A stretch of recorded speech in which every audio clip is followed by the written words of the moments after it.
Alright, for those of you who have a 99 R6, some of you guys have a problem with the neutral light not coming on and then it won't start. Basically that is, there's a small wire here. It's a blue wire. It goes all the way down to there and it goes all the way to the back of the motor.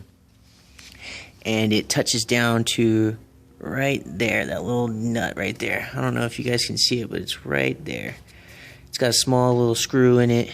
Sometimes it doesn't work.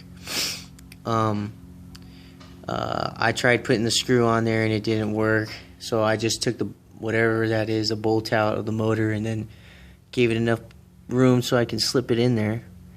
But yeah, so when your 99 R6 doesn't start and the neutral light's not coming on, just check this out after you've checked all the fuses and everything. Remember, it runs all the way up. It's on the left side, right behind the shock. So yeah, it's this little wire right here, man. Just check it out.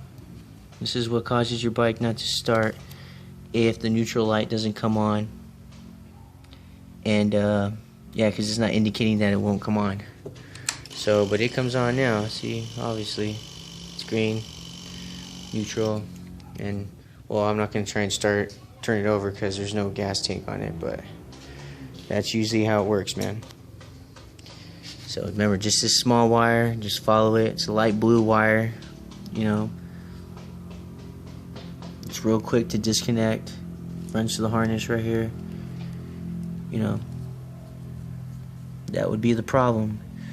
So no neutral light and won't start. Kickstands up and everything, and it won't start. So this would be it. Check this out and then check the fuses and everything else. Thanks, guys.